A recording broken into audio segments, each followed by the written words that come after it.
সারেগামাপা সঙ্গীতের দুনিয়ার এক পথপ্রদর্শক শো। বছরের পর বছর ধরে একের পর এক প্রতিভাকে দিয়েছে পায়ের তলায় শক্ত জমি। সঞ্চালক হিসেবে আবির চট্টোপাধ্যায়কে দেখতেই অভ্যস্ত হয়ে গেছে চোখ। সেখানে প্রোমোতে অনির্বাণ ভট্টাচার্যকে দেখে অনেকেই নানা চিন্তাভাবনা করেছিলেন।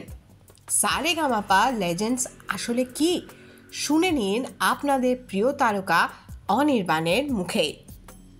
সারেগামাপা লেজেন্ডস সারেগামাপা ফ্যামিলির মধ্যে একটা খুব ইন্টারেস্টিং শো, একটা মিনি সিরিজ, লিমিটেড এপিসোডের সিরিজ।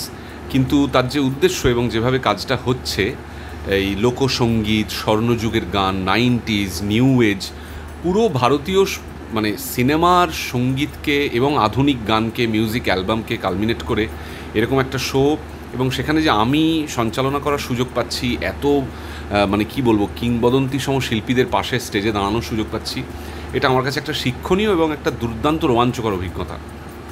তোমার যে সঞ্চালনা, এই অভিজ্ঞতাটা একটু শেয়ার করো যে কেমন লাগছে?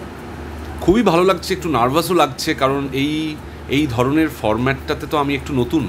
আমি মূলত চলচ্চিত্রে কাজ করি, থিয়েটার করেছি স্টেজে, কিন্তু প্রথম কথা হচ্ছে যে প্রাথমিক জড়তা এবং ভয়টা কাটাতেই একটু সময় লাগছে, কারণ পাশে হয়তো এসে দাঁড়াচ্ছেন হৈমন্তী শুক্লা, বা একটু আগেই বাবুল সুপ্রিয় গান গাইছিলেন। এছাড়া অন্যান্য মানে আমাদের সমসাময়িক শিল্পীও যারা আছেন, যারা অত্যন্ত গুণী শিল্পী, ইমনের মতো শিল্পী, অনিকের মতো শিল্পী, তারা যখন গান গাইছে, তাদের যখন গুণের বিস্ফোরণ দেখতে পাচ্ছি আর কি, তখন মানে কীভাবে সেটাকে রেসিপ্রোকেট করবো সঞ্চালক হিসেবে প্রথমে বুঝে উঠতে পারছি না, মানে মুগ্ধতা কাটিয়ে উঠতে পারছি না আর কি, কিন্তু কোনোভাবে জোড়াতাল দিয়ে ম্যানেজ করছি। দারুণ। প্রথম কথা, আমি নিজে একজন ভীষণই মিউজিক লাভার। সারা দিন সর্বক্ষণ কাজ না থাকলে গান শুনি, এবং সব ধরনের গান শুনি, নাচের গান, আনন্দের গান, দুঃখের গান, প্রেমের গান।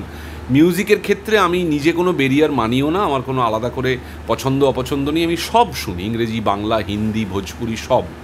ফলত যে গানই হচ্ছে তার কোনো না কোনো একটা মাদকতা ঠিক আমি মানে ধরেই ফেলি, এবং সেটাকে একদম চোখের সামনেই এনজয় করতে পারছি। আদতে আপনাদেরকে একটা দারুণ উপহার আপনাদের জন্য সাজানো হচ্ছে এই অনুষ্ঠানে। আপনাদের খুব ভালো কাটবে। বাইরে দাবদাহ চলছে, আমার ধারণা ঘরে বসে আপনারা এই অনুষ্ঠানটা এনজয় করুন, মনটা একেবারে ঠান্ডা হয়ে যাবে।